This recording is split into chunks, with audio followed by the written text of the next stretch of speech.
I'm Sir Flowbojan Thunderhammer. And I'm Teflon Frosthammer. Fuck, And we I'm really Hammertime didn't Hammer. prep shit, And did this we? is WAK. We're just like raw dogging this whole episode. If Amtgard Knighthood All right, means cool. Hey, anything, Sume, you leave can't this in. I knife a want people to motherfucker know and we keep are it. fucking winging it.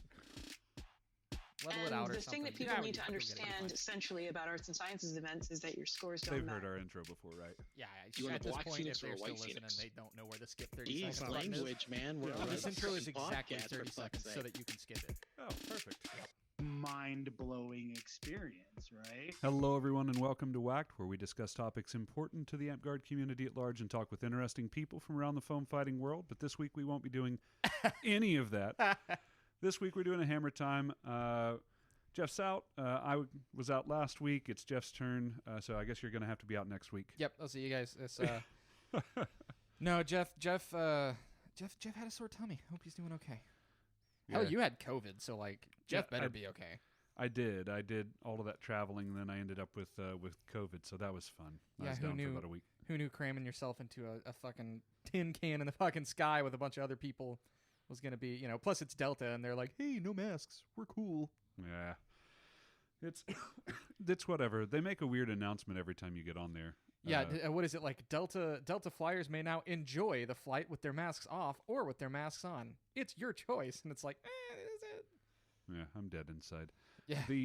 So this week we were definitely well coordinated in all of our planning and not recovering from being sick and otherwise doing a lot of work stuff. But you actually had a really cool idea for a topic. We've covered this in part before, but I don't know if you've ever directly addressed it before. So what was that all about? Well, okay, before that, did you listen to the Jugger episode?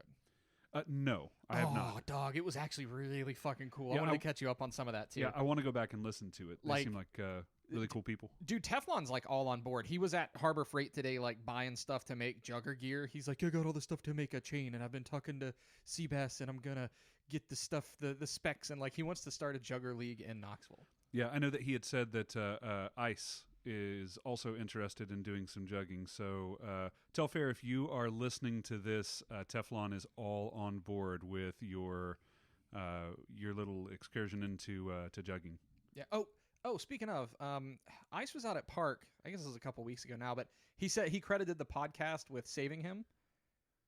Oh, that's really cool. Yeah, he said. So apparently, what had happened was, can we talk about this on air? Yeah, no, because it's funny as hell, and I think it's already passed now. Yeah. But so we had. Is there anything we can't talk about on air? I guess I that's a don't know. question as well. They were trying to figure out who was the leader of Albion Dagger here. Lord forgive me, I don't remember the exact lingo, but the monarch of Albion Dagger here, and essentially they just told Telfair, they were like, yeah, it's you. Like, you're the monarch. And he's like, but I don't want to be. And they're like, it's you. Because, like, leadership in Dagger here seems very much more laid back. Yeah. I think we talked with someone who did Dag. It may have been Telfair, and he said, like, if I spend more than 7 hours a year doing leadership stuff, then I'm not having fun. Yeah. And I was like, what's that like? That's crazy. But so it had gotten foisted upon him, and they had said, hey, you're the president or whatever now. And he's like, I don't want it. They're like, well, bye.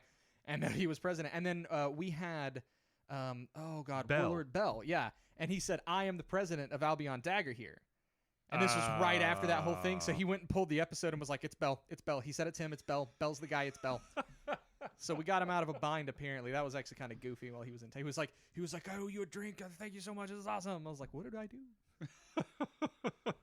What have we learned? Yeah. No, good dude, though. Be cool to get a Jugger League going. Hopefully when Jeff's feeling better, he'll finish that chain. I think he bought a bunch of the stuff to do it today. I don't remember. We just did squats. Okay, so the idea that I had, I wanted to talk a little bit about basic.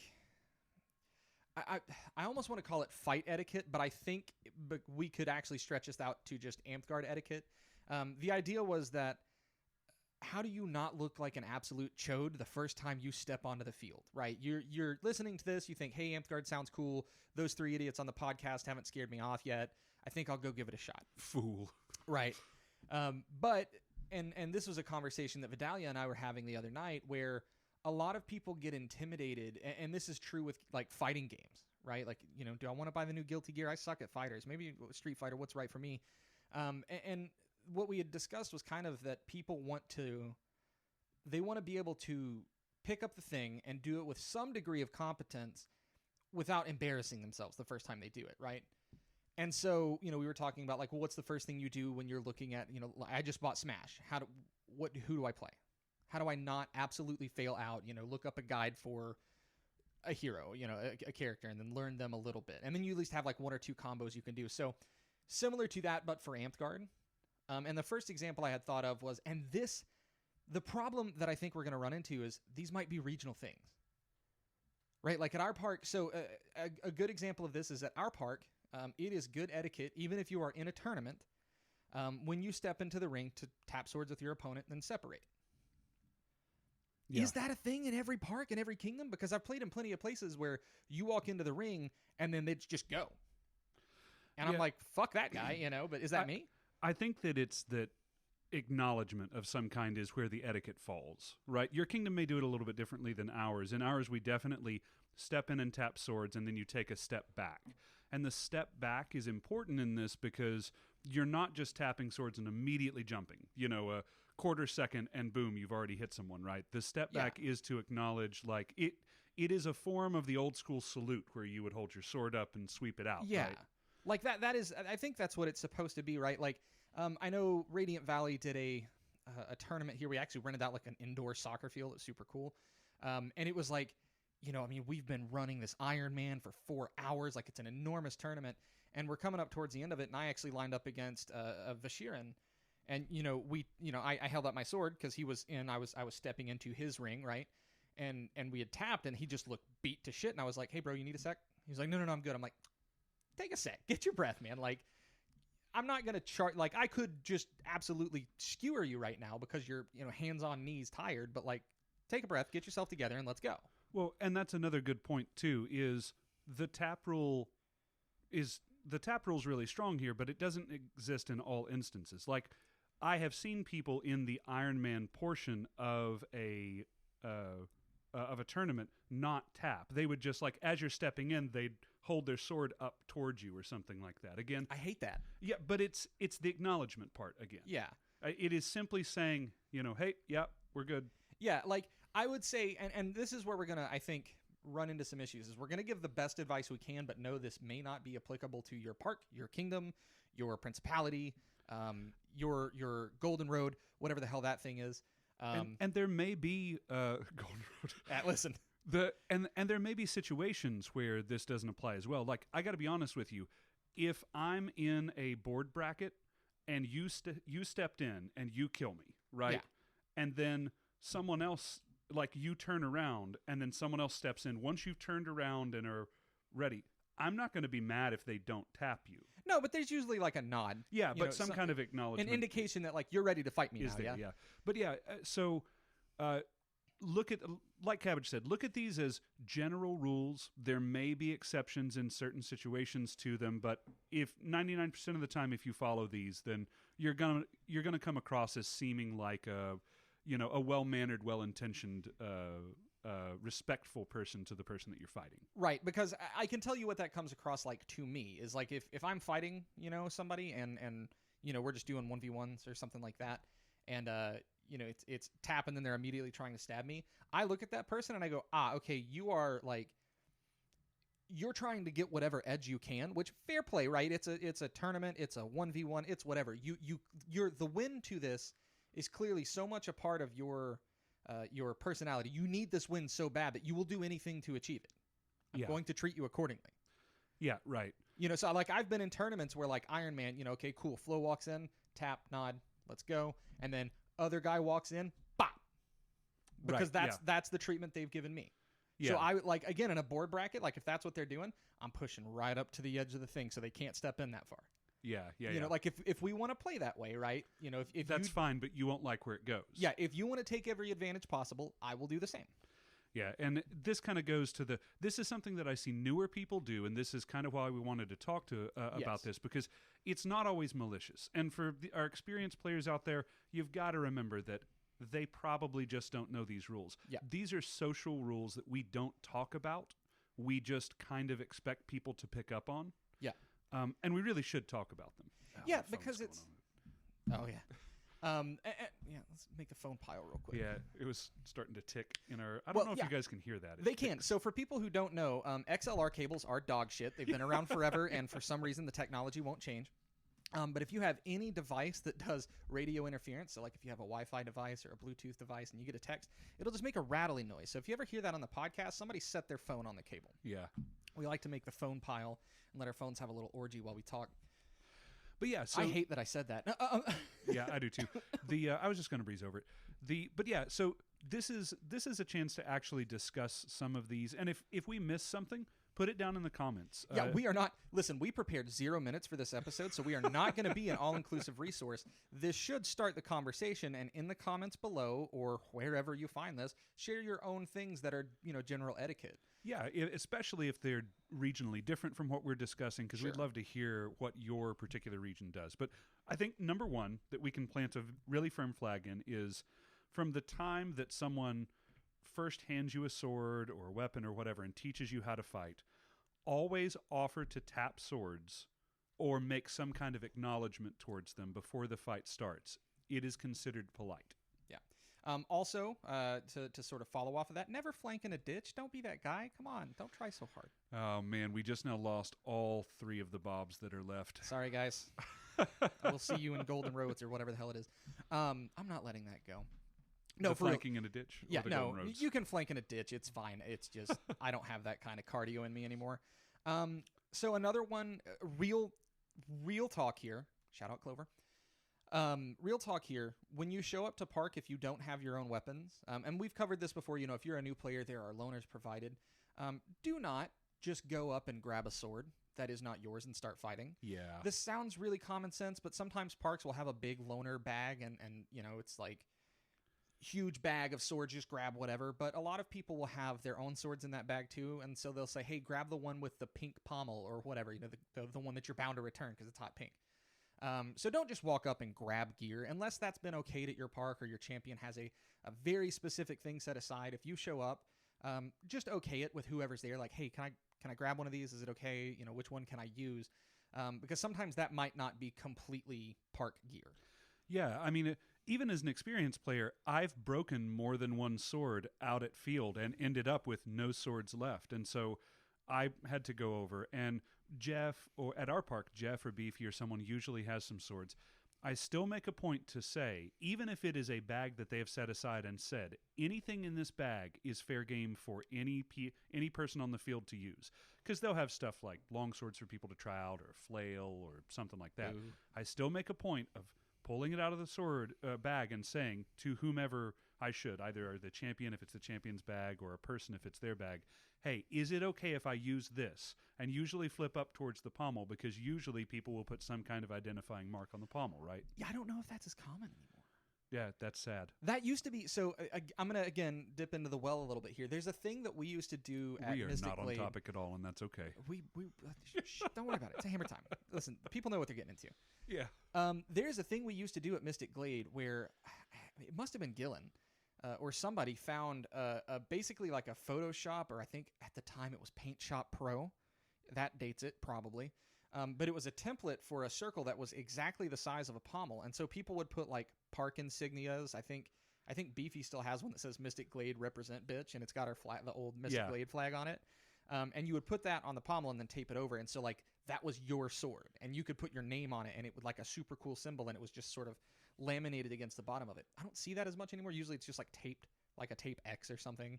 But I want those to make a comeback too. Like those were really cool. Yeah, that's one of the things that I feel like was kind of lost along the way of our swords have to be absolutely as light as possible, maybe, or... It's a piece of paper. Yeah, I'm not sure, but I don't know if Gillen invented those or not. I know that he made a lot of them. Yeah. They were really, really cool. And Beefy used to cut out... He would pick up tattoo magazines.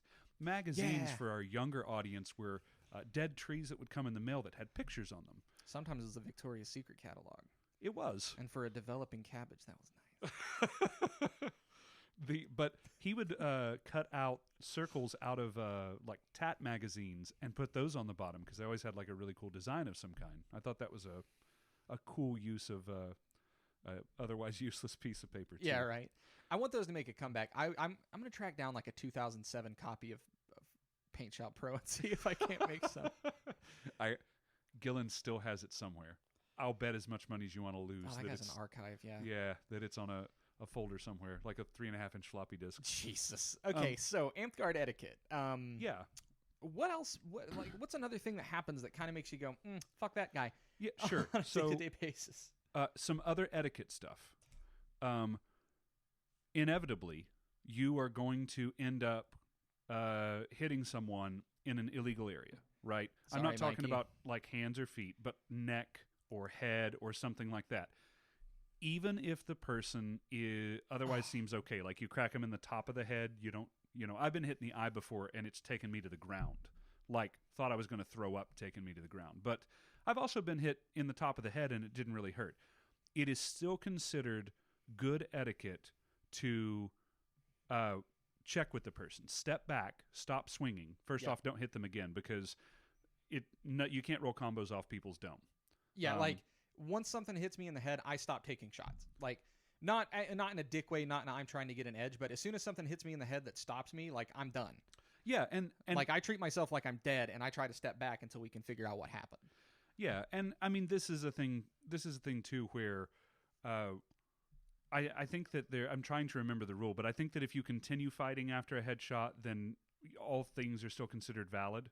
Yeah. Because talking about Ice, he and I were in a tournament. I ended up winning a fight and winning the best of 3 against him because one or the other, I think that I hit him in the head, but then he kept fighting, and I ended up blocking his next set of shots and killed him. Not because I was trying to continue swinging after hitting him in the head, but because, you've got some things that are just kind of on program.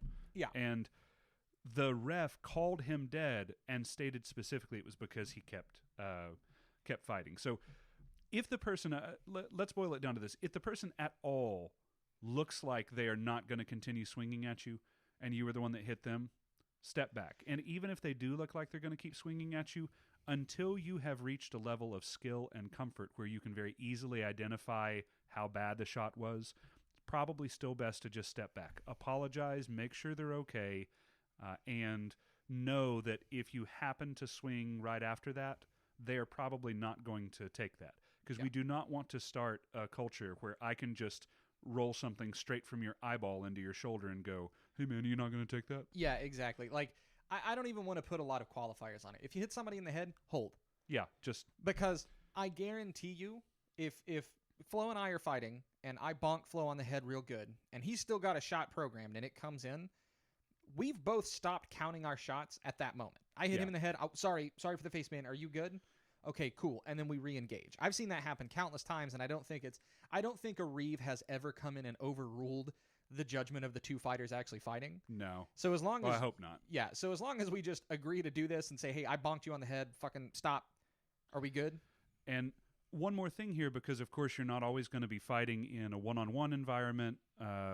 If this is the middle of a ditch, if this is a battle game, and you have tagged someone, then step back away from that person that you've hit, or otherwise disengage. They may call a personal hold or something, and like Lucas had said, just step back away.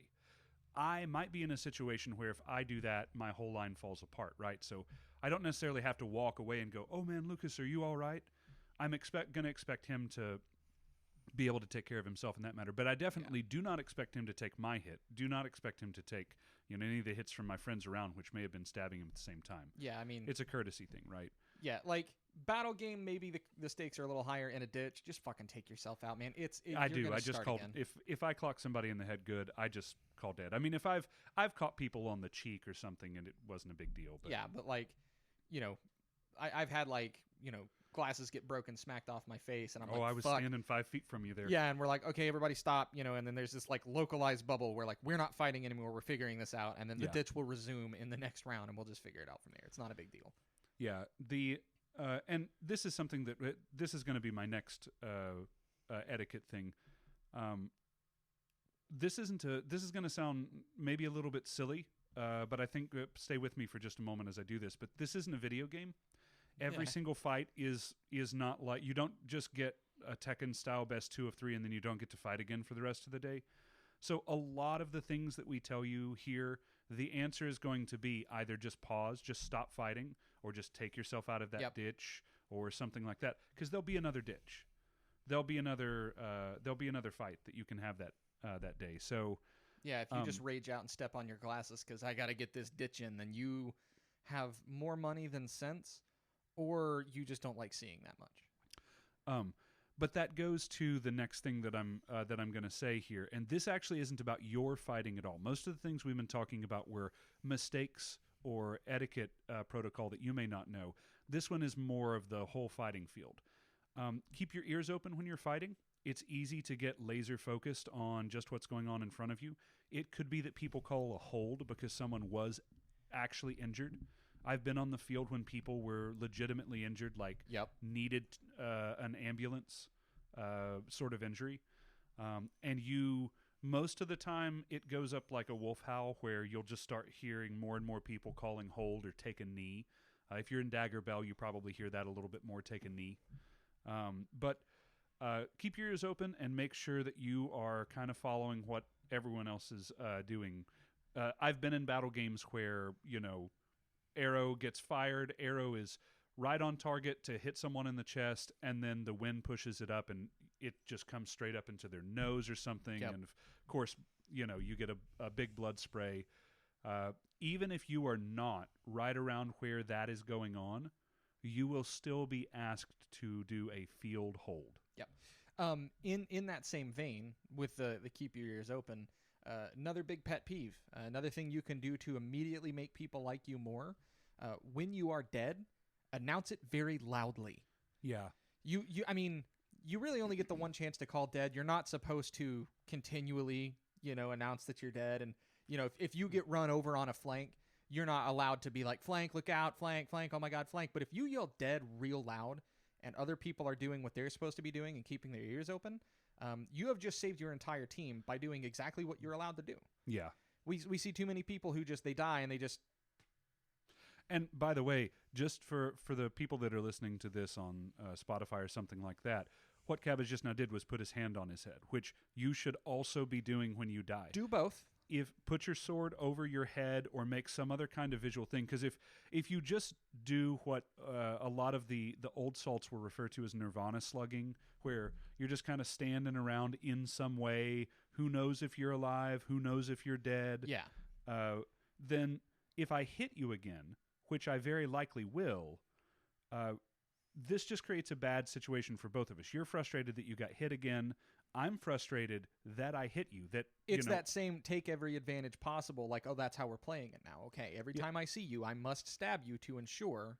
Because there's some people, especially when they're new, that will kind of try to do this thing where they're milling around the other people that are dead like a zombie, and then when someone happens to get close, because the ditch, which is usually kind of amorphous and moving around, ends up stumbling close to where those dead people happen to be standing, they just pop out and hit them, and then come back.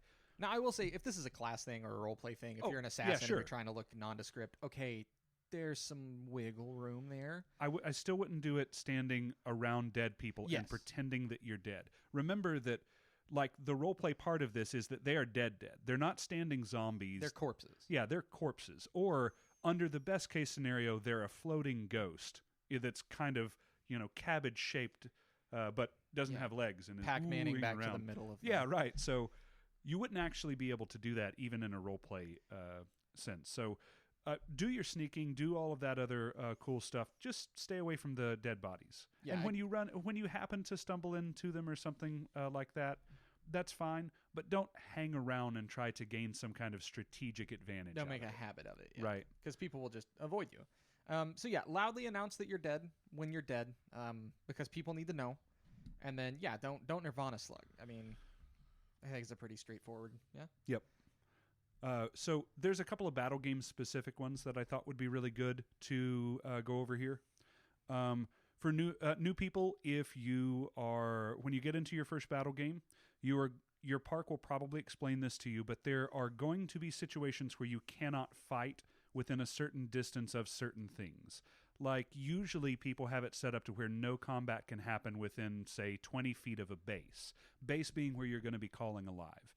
And this kind of, I bring this up now because it kind of ties back into what we were just now talking about, where you're kind of just Nirvana slugging around. Nirvana, by the way, the term is because used to, in old Amtgard, when you died, you went to Nirvana. Like, This is a tour de force of old Amtgard, isn't it? It really is. This used to be all orange groves as far as the eye could see. Turtles all the way down. Yeah. So I still refer to it as Nirvana, but I don't think that it's actually called that anymore. I think you're just dead, or it's just called base. But there may be some things that you're not allowed to fight within a distance of. The idea here is that we want to create a bubble around bases usually, where there's no combat going on, so that we don't run into a situation where people are calling alive and then immediately stepping forward and just swinging straight down onto someone, right? Yeah. That stuff can happen out in the field. You can get flanked, you can get outmaneuvered, but if people are standing at base, you're increasing a pileup like that is increasing the likelihood of injury. Now, this isn't always the case that you can't fight around bases. So check with whomever is organizing your games, but know that there may be something in the game that you can't fight around. There's a tangent to that I'm going to go on here, and Please. it is if you are fighting someone, don't willingly back them into shit. It is funny, and sometimes you've got a buddy setting up the perfect tabletop, and if you know that person, If you're all friends, do whatever you want. Yeah, but in general, like, hey, this person's about to back into the bucket for the Phoenix ball or the flag that we've got to capture or whatever, and like, oh, I know when they hit that bucket, they're going to go, Ass over tea kettle. Yeah. Don't be that guy. Like, first off, you're probably going to break somebody's equipment. That's one. Second, you're probably going to hurt somebody. And again, if you don't know that person or you're not all cool, it's not as funny. This is one of those things where when I was younger, we did stuff like that to each other and it was funny. But I am 40 years old now, and I hate to say I hate to peel back the fourth wall here and say this, but I'm staring down a situation where if I step into that bucket wrong, no shit, I could end up like out. Yeah, I'm one slip in the shower away from ending up in the fucking shadow realm, dude. Corvo came up, this was like a year back, it's sometime like right after our Knoxville opened back up. He had come up to visit, and me and Corvo know each other really well. And so he was fucking around and backed me into a tree, and it was all fine. We know each other. This is a situation where this is a bro and it's okay. And I barely bumped the tree, but I really, really hurt my ankle because the tree was kind of up on a mound and I stepped back, and just that was enough that I tweaked my ankle and I was out for the rest of the day. And then it's like, well, fuck, man. He didn't do anything wrong in that, like, this was normal play for us. Yeah. But the act of doing it now, I'm kind of not in favor of anymore, even as a normal fun thing. In the same way that I'm not in favor of tabletopping people anymore. After I watched Gillen get sent through the air 10 feet. It's Gillen. It's fine. But yeah, so don't fight around base, and don't knowingly back people into dangerous shit. Like, sometimes you're thinking like, this will be a competitive advantage if I put them on bad footing, but also if that person breaks their ankle, then they might just never come back to Amtgard. Yeah, another legit thing that I saw happen. I was at GE with the Triads. It was GE like 2002. Is that the one where they gave out the mugs as belt favors? No, that was not it. That was my favorite one. And I watched two lines fighting. This was a big field battle that was like your company has its own flag, or your group has its own flag, and I can take your flag, and whoever has the most flags at the end wins. And I think that the idea was you either got to keep the flag or they would send you something, like a little something kind of cool if you had their flag and gave it back. It's kind of neat. But these two lines happened to not be facing each other because battle's crazy sometimes. And they ended up bumping into one another, and someone in armor stepped backwards onto someone else's ankle. Ugh, fuck. Yeah, and I didn't know where you were going with that. That sucked. The outcome is exactly what you thought it was. A full hold, someone actually fucking hurt. And that wasn't anyone doing anything malicious. The people that were fighting them could not see the people behind them. Because, again, battle gets crazy when you got a lot of people on the field. There's probably, 300 or 400 people on the field at this time. So, yeah. But yeah, accidents can happen, man. And you may be on the field with people that aren't 20 anymore. So that's the takeaway from me from that. That the solution is to ban old people from Amtgard. Oh. Yeah, sorry, I'm out too, but it's for the greater good or whatever. The needs of the many outweigh the. Thanks, Spock. Yeah. You're welcome, bud. I have another one that is it's not tournament specific, but it will be the most relevant in tournaments. Yeah, go ahead. Be aware of where your reeves are. And this is true again and again. I think this applies to anything, battle game or whatever else, but specifically in tournaments, be aware of where your reeves are and try to be aware of what their job is as a reeve. I say that because there are a lot of times in tournaments, especially in Winter's Edge now, where we're having really big turnouts, where we have several reeves doing different jobs. One person's in charge of scorekeeping, and so it's important that if that reeve that's in charge of scorekeeping, that you don't talk to them, because they're listening for a person to call their name so they can mark it down on a tally sheet so they can figure out who won the damn tournament. So that reeve's keeping a score reeve, right? Don't bug them. Don't ask them how much time is left in the tournament. Right. Don't ask them any of those things, because they are listening for a name so that they can mark it on the sheet. That's their job. And if you say, hey, real loud, they're going to hear J, and then, God forbid, Subway actually gets a Warlord title. Oh. There are also, and again, as some examples, there are line reeves. And their whole job is, again, Winter's Edge being the example here, we often run, at least to seed the brackets, we'll run Ironmans that have 3 pits. And so you'll have one reeve who's in charge of taking the big line and dividing it up into 3 different pits. Stay out of their way. You might be able to talk to that person. They might talk to you. And so you can, again, if they talk to you, you can talk back. But they need to be able to see which pits are open, because they need to be able to move that line as quick as possible. If that line ever stops, people are going to start getting frustrated, especially, again, at events we've had where the line is literally wrapping around the building. It's in everybody's best interest that gets sorted out as quickly as possible. Yeah, absolutely. So just be aware of the reeves. Be aware of what it is they're doing, because they will almost always tell you before you start. They'll say, this is your line reeve, say hi, and they'll wave. This is our scorekeeper reeve, say hi, and they'll wave. And then you can, plot things out from there and know who's in charge of what. And then hey, how much time is left? Well, we can just ask one of the other reeves that's not directly doing a task, right? Yeah. So again, just make their job as easy as possible. Reeves are probably one of the more thankless jobs in this game. And then to kind of compound on that, it is never, I'm not going to say, do I say never? I'm going to say never. It is never okay to argue with the reeves. They may make a bad call. They're humans. They're allowed to do that. Humans make shitty calls all the time. We learn, we move on. They might make a call that you disagree with, but their job and what they're trying to do is run this tournament in the most expedient manner possible. So if they make a call you don't like, ask them about it after the tournament. You will have another chance to get back in the ring and prove yourself. Yeah. But in that moment, in that battle game, in that tournament, if a reeve says, hey, you're dead, you're out, there's no point in arguing, because all you're going to do is stop the entire tournament or the entire battle game in front of however many people are there, 100, couple hundred, and then you're going to have an argument in which you are not going to win.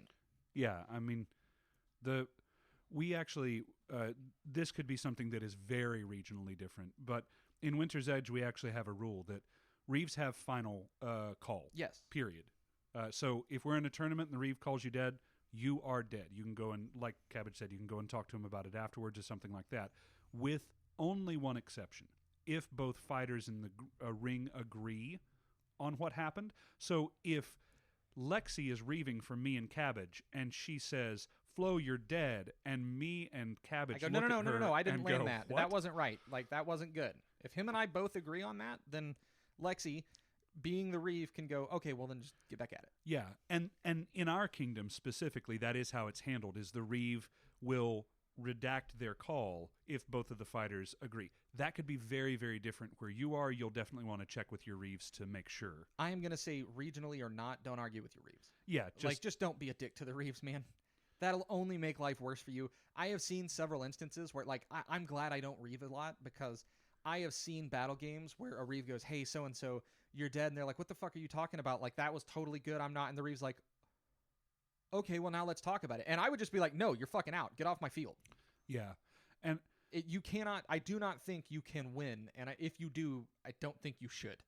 Yeah, I totally agree. I actually, when I have reeve tournaments or been a part of the reeving team on tournaments, I always do a big announcement to the whole line where, just like Cabbage said, I introduce myself, I introduce the rest of whoever the reeving corps is, and I will tell every single fighter in line every single time we do it there is a chance that a bad call will be made on this field today. There's a chance that that bad call may be made against you.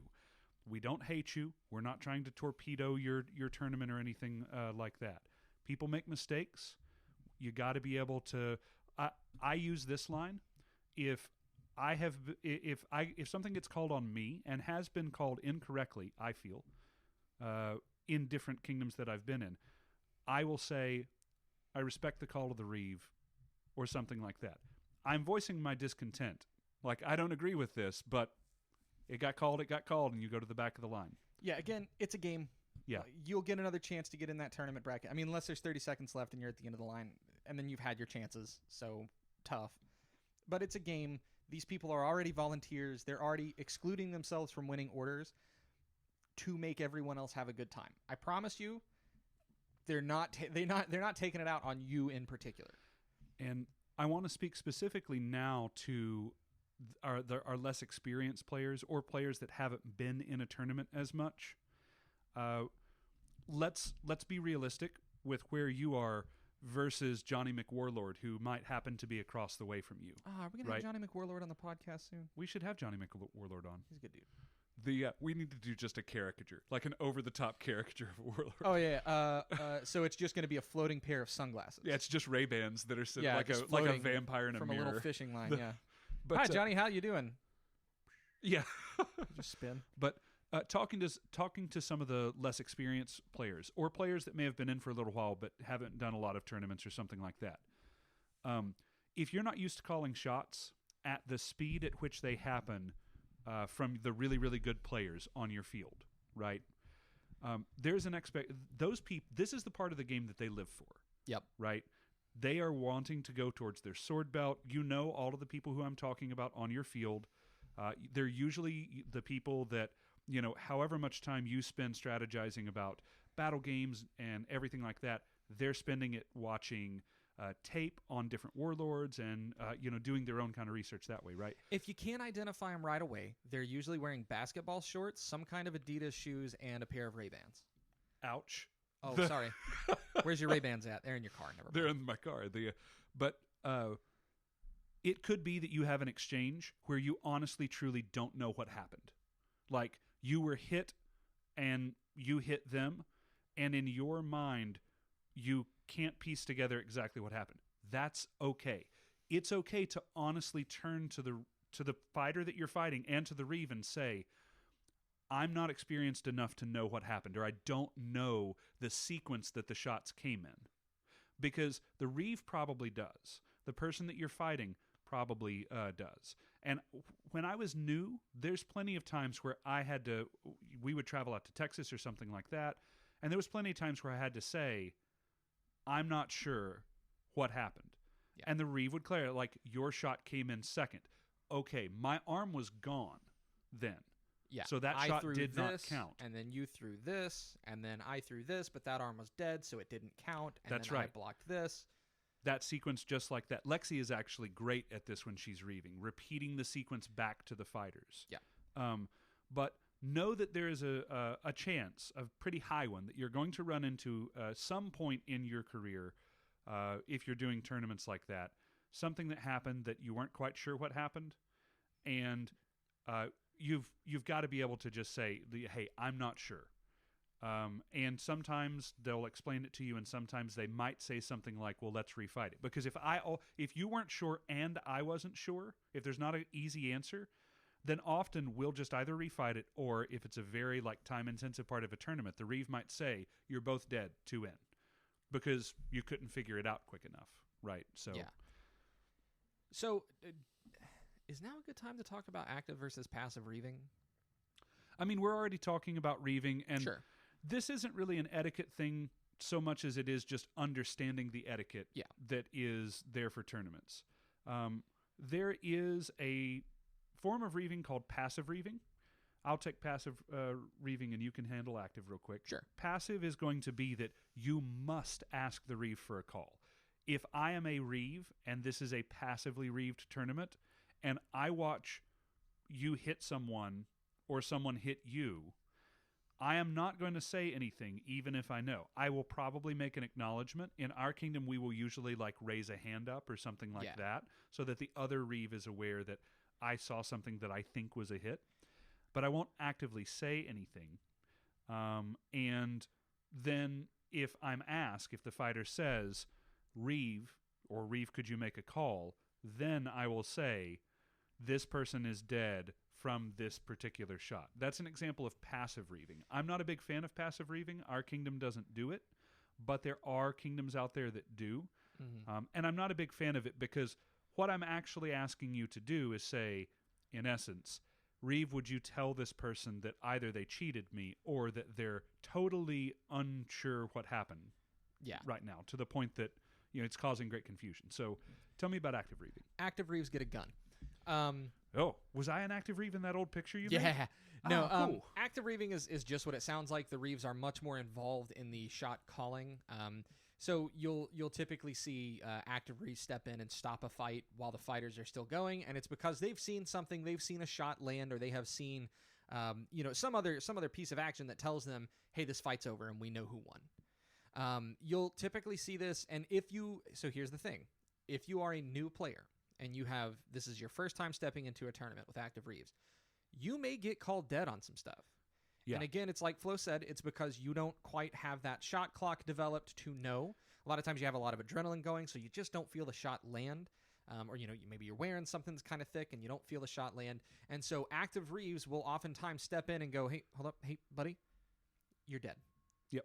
And I mean, in those cases, you can turn to the reeve and go, what happened? And the reeve will tell you, like, oh, you got tagged on your chicken wing back here, or whatever this lat is, right? Yeah. You got tagged here. I saw it land pretty solid. The other reeve, yeah, I saw it too. You're dead, buddy. And again, do not argue with the reeves. They saw it. If you're new, they're probably right. And if they're not, just take it anyway, because odds are it was going to land. If the person got that close anyway, it was going to land. So just take the shot, move to the fucking back of the line, and come back in. It's a learning experience. Again, active reeves also have their own issues. I think passive reeving is much worse because I've seen passive reeves just watch the most egregious sloughing and do nothing about it. And then you got to kind of have the ego to be like, hey, call this fool dead. Yeah, I mean, that's the other part that's bad about... I think passive reeving is bad all around, because the other thing that's going on is, like, if I step into the ring with, Warlord Sir Gunn and Warlord Sir Gillen, and I'm a first-day player, I don't know that those two guys are actually really nice guys and love working with newer people. And with a name like Warlord, I don't know how you'd miss that. Yeah, right. No, but I don't know that those two guys are actually really, really cool people that would be happy to sit down and work with me or whatever. If I think that they didn't take something, I'm being asked to say, hey, Reeve, tell them that they didn't take something. And then in this hypothetical, I'm probably wrong. Not just because those two people are very honorable fighters and have proven so over decades worth of fighting, but because I'm super experienced and they're not. Right. Or I should say that the other way around. Yeah. I'm not super experienced and they are. So there's likely something that I missed there. Anyways, this is all very much aside from what we were kind of off the topic of what we were talking about there. Well, it kind of all falls into reeving, right? But there will be a time and a place. If you have questions, hey, I don't think that shot landed. I think you screwed me on that call, whatever. There will be a time and place you can ask, but it is not disrupting everyone else's time to do so.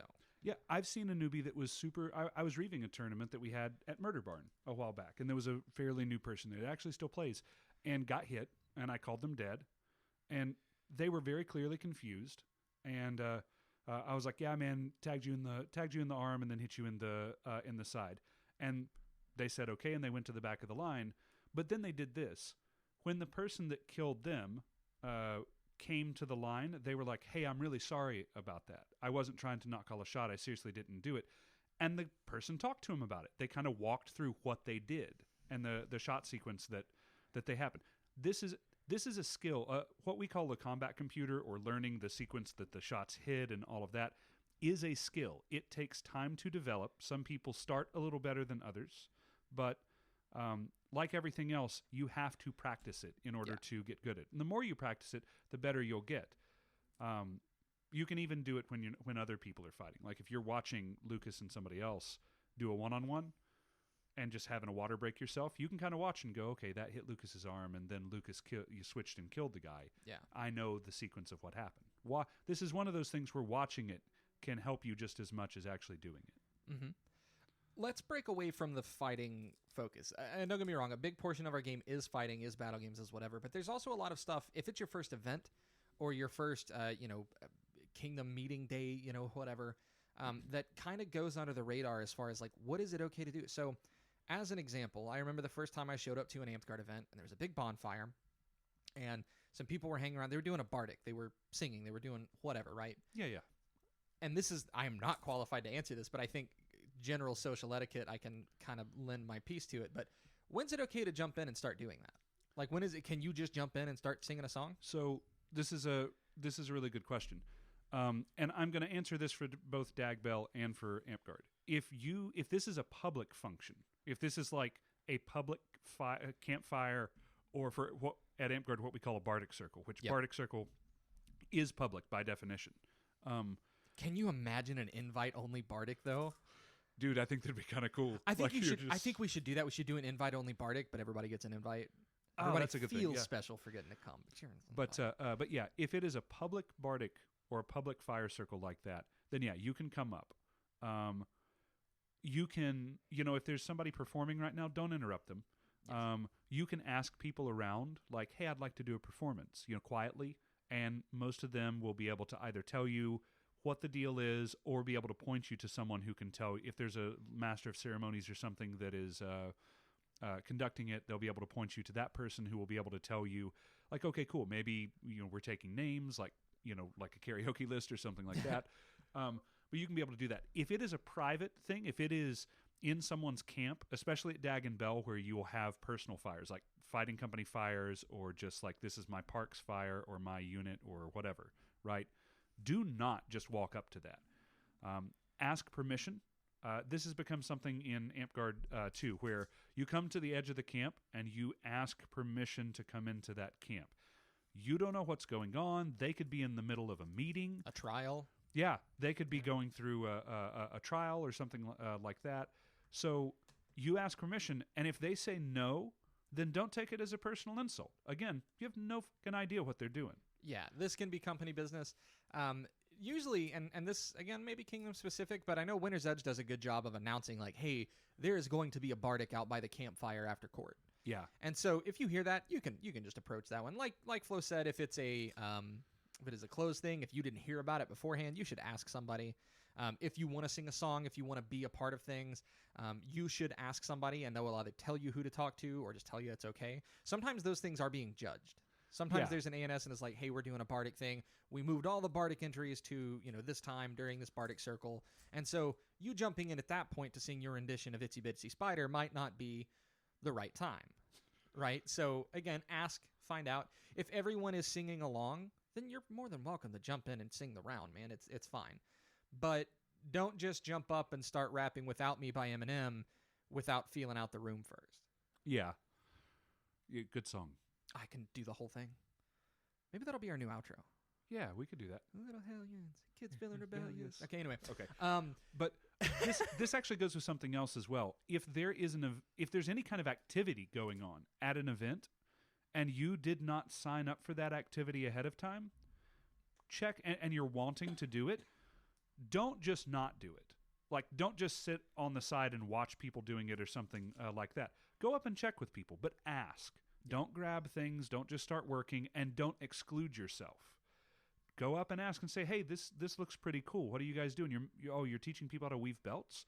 That's kind of cool. Can I join? Yeah. And maybe they'll tell you, sorry, we're full. Maybe they'll say, yeah, it's a $5 entry fee or something like that. There's a lot of different ways that can be approached. But most of the time, activities being done in public are meant to be around people and meant to involve as many people as they potentially can. Yeah. I also want to talk about court a little bit. Now, I think this more than anything is going to be very regional. This is going to be very Winter's Edge, but it may be other kingdoms that do it as well. You're going to walk into court for feast. You may or may not have a herald. It's super cool if you do. But you're going to try to find a spot to sit, and you might notice that there are tables that are kind of reserved. They might have like a fighting company's. I know the Seraphim do like a big blanket. They do, and They they might actually have it- bring their own like platters and cups and silverware Yeah. and everything. So you're gonna walk in and you're gonna think, "Golly, I really want to sit at that green table." Seraphim, wait, it's green, right? It's green. Okay. I really want to sit at that Seraphim table, that green table. They got all the cool silverware and stuff. I'm just going to pop a squat. Don't do that. Yes, you're allowed to sit anywhere. But if people have taken the time to, first off, form a fighting company, which I think is insane, but then they've also taken the time to get their own custom blankets and underwear and everything else made. They did really do that. He's not making that up. They have custom Seraphim branded drawers. Listen, if you get, I just want to, Kazan, I just, you if you can't have a wear Seraphim Kazans. thong, Are you kidding no, me? if you have a Seraphim thong, I wear a 2X, and I promise I won't wear it to Amtgard, but I do want one. Kazan, I'll call you after this. Oh, perfect. But you're going to want to sit there, and it's sort of these people have taken the time out of their lives to build this unit and build this company and then get all this gear. They probably have a spot reserved. Now, you can walk up and ask. There is no harm in asking, and I don't think anybody's going to take offense to you walking up and saying, "Hey, do you mind if I sit here?" But do accept that they can and may say no. They might have a spot open for guests. They might not. But if that table is very clearly marked in colors or in symbols that are not your own, it's probably a safe bet that you should at very least ask before sitting down and expect to be turned down.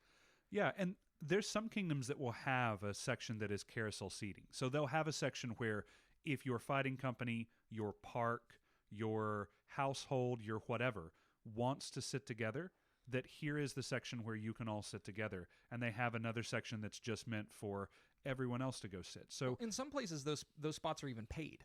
yeah, absolutely. So it's not just this is free seating, I should be able to sit wherever I want to. Sometimes they paid for that spot. Yeah, absolutely. So just check. Be courteous. Again, don't ever exclude yourself. Don't this can be an anxiety thing for some people I know, but don't see all of these other people doing this thing and go, "Oh, that's just not for me," or "I could never go over and do that." No one cares. No, we're all really, really deep in geek culture. I mean, it is otakos all the way down. The Otakus. Nope, it's an otako, which is not a sandwich. I'm gonna fight you on air. Is this live streaming? Is this on? Because we're gonna go. We are not live streaming. You are literally sitting in front of our recording device.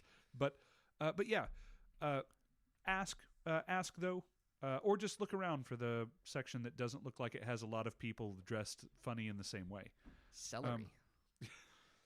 And again, it does not hurt to ask. I don't think I've ever seen someone be offended by the ask. They may say no. I have actually seen situations where I saw this at one of the more recent events where I think it was the Seraphim table. They have the very nice one, so it's the one that stands out. And somebody said, "Hey, can I sit here?" And they said no. And the person kind of wandered off. But then I think it might have been Katie. Catnip? Yeah, it might have been Catnip that went over to the table and sat down with him and was like, "Hey, sorry about the thing, but here's how it works." And they had a conversation. They fucking they shot the shit. They had a good time. And then when they started reading out the awards, Catnip went back to her table and sat with her company.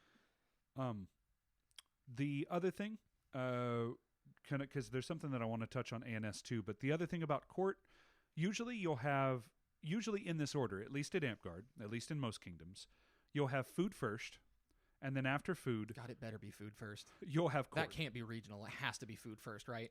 And court is where awards will be given out, and all kinds of other stuff will be going on. There'll be a lot of names you don't know that people will be cheering for. All of that.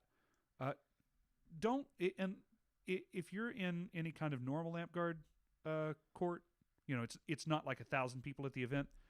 Don't fucking talk while all of their stuff's being read out. Think of what you're hearing is lifetime achievement awards. Yeah. That's being read out. So don't be sitting back there gabbing with your friends while the monarch is trying to talk over you now. And this could be this person's big moment. This could be something that they worked for years and years and years to get this particular thing that you won't even know because you're talking over them and not paying attention. Yeah, you'll notice everyone else in that situation is quiet, and if you are talking and everyone else can hear you, they're probably staring at you. Yeah, and If you silence look your up cell and there's phones too. Yeah, if you look up and there's a bunch of eyes on you, it means you were too loud. Yeah. Go ahead. So did you have another thing about court? Because I wanted to do an ANS thing. Real I quick. did. So Yeah, go ahead. this was actually a question from Vidalia when we first started. I remember Vidalia's first real Amtgard event was your knighting. Oh, and cool. Her favorite part was the hip hip huzzahs, right? Yeah. And so her question was, when am I allowed to do that? And the answer is after somebody's received their awards, you can hip it. You can start it. All you got to do is yell hip hip. I promise you, it works. Yeah. But like, don't do it when it's like, okay, Flo before the court. Okay, Flo, your first rose, because we're back in 1996. Your first rose, and then hip hip huzzah, and your first Garber, hip hip huzzah, and then your first whatever, hip hip huzzah. Just wait till all the awards get given out, to that person. and Yeah. then give them 3 hip hip huzzahs. You can just do hip hip, and the room will finish it for you. Do that 3 times, and let them go.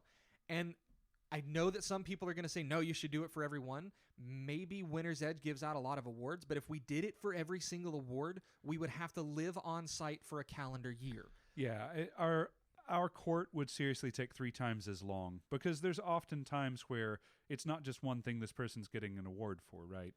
Yeah. So, I mean, if you want to do it, if you want to be that guy that starts it, hey, that's fine. But listen for when they're done getting awards, right? So, Flo, here's your blah, blah, blah, warrior. You may go. Now's your time. Yeah. Hip, hip. Blah, blah. Yeah, exactly.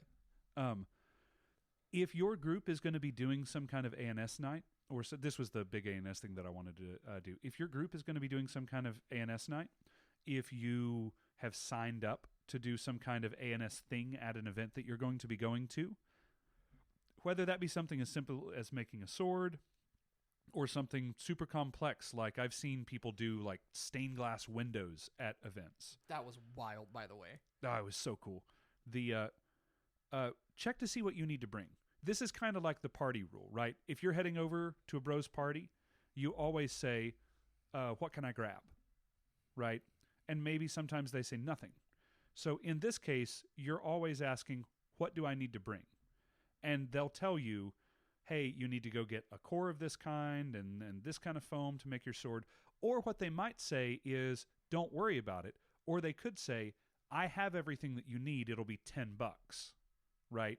That's the cost for material. I'm just recouping my cost for materials or something like that. So check with people. And if you have just shown up and someone says, yeah, just sit down and make one, then do the same thing. Like, hey, can I toss you $5 or $10 to, cover materials or something like that? Be courteous, be polite. This is being in the business of making friends with the people that you're going to be interacting with on a regular basis. Yeah, it's sort of the I'm not sure if this is the right terminology, but at all points avoid being the loose stare, right? Contribute as much as you take back. So if there is a crafting night, maybe you don't have any money right now, right? But they're supplying materials. That's fine. The next time there's a crafting night, try to pay it forward to the next newbie, right? If there's a crafting night and you help make a bunch of swords, you might get to take one of those home.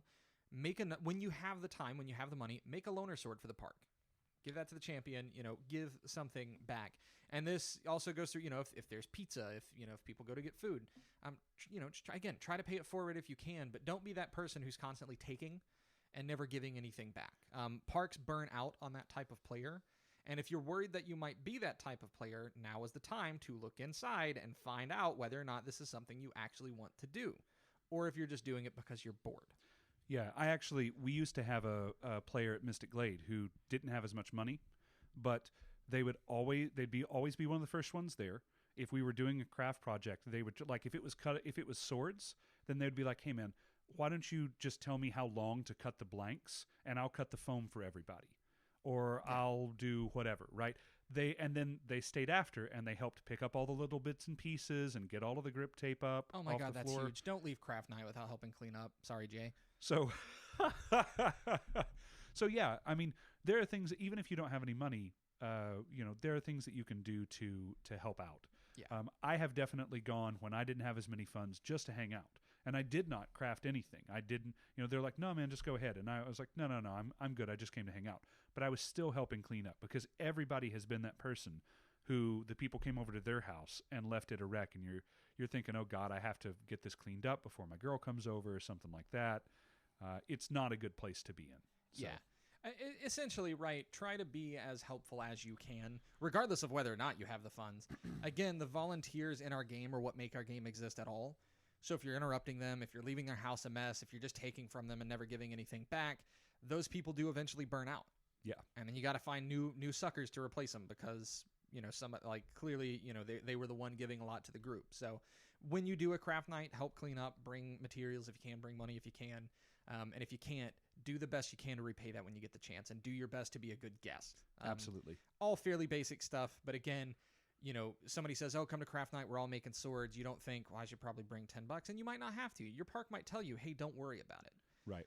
But just be prepared again. Think about how you can return that gesture in the future, even if it's not monetary, even if it's not physical. Volunteer for something in the future to help those people out. Yep. You got anything else? I'm sure that there's a whole lot that we've missed. Listen, we have an hour to do as much content as we can, and we're not going to get it all. No. But yeah, comment if your kingdom does something different than what we've said. If you think that something we said was wrong, then you're wrong. If your active reeves don't get a gun, talk to your champion. I hope that doesn't happen. If it does, run. Yeah, I don't know. Leave. Play a different game. Yeah, but yeah, comment down below. We'd love to hear it. We want to thank all of our Patreons and everybody that supports the channel in any way. Really does mean a lot. We are very quickly approaching our 100th episode. I'm gonna get drunk on air. Oh, that'll be nice. Yeah. Right. I wish I had some. I wish I had some meat or something prepared. I don't. Oh, Yeah. that's fine. We'll figure something out. PBR. It's gonna be a very long podcast, friend. I'm gonna get have you seen the 99 can thing of PBR? Yeah. It's one box with 99 cans in it. That would be me. I'd just be pouring them across the table. Right. Some other news coming up, I guess. What do we have down the pike? Coming down the pike. So, when we get to episode 100, are we gonna switch to every 2 weeks? I don't know. Like, this is something that we don't talk about on air very much, but every single episode that you guys see come out equates to somewhere around 2 to 4 hours worth of work for the 1 hour thing. And both Cabbage and I are moving into some new jobs at the workplace we've been at a long time, for a very long time. It has become more difficult to be able to put that. You'll actually notice we actually missed a couple of episodes before this because we were doing some travel for work and stuff like that. So we absolutely love being able to bring this content to you, but we may end up dropping down to that because over the course, I averaged it out, and over the course of our 100 episodes that we will soon reach, it's actually somewhere around 300 to 400 hours worth of work that we have that we've put in to it, and it's kind of one of those things where we've just hit a point in life where we've gotten a little bit more busy. Well, and we've had the conversation internally, at least, too, where, and I won't spin this off into a whole separate hammer time. We can pick this up. But it's also been this thing where we like we're doing now, we kind of just slap together an episode because we're like, shit, we haven't recorded in 2 weeks. We've got to get one out. And so, I mean, again, I think this is fine content. Disgustingly professional. That has been used to describe us.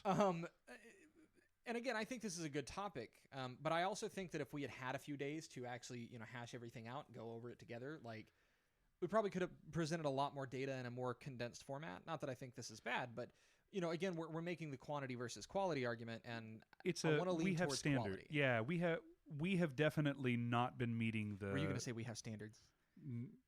No. Lie to our listeners. No, we seriously do. Like, we have a level of quality that we want to be able to bring, and we don't feel like we've been able to meet it. And it's mostly because it's a combination of life just being busy, and then also being honest. When we had some free time, we went out and played disc golf. Yep. We went to the bar. We did other things because we hang out with each other quite a bit outside of just doing Amtgard and podcast stuff too. So we love all of you guys, and we are absolutely going to continue bringing some more content to you. We have a lot of fun things bouncing around in the pipeline that may or may not ever come to fruition. Who knows? But it's definitely something where we might end up cutting back for some period of time while real life stuff's going on.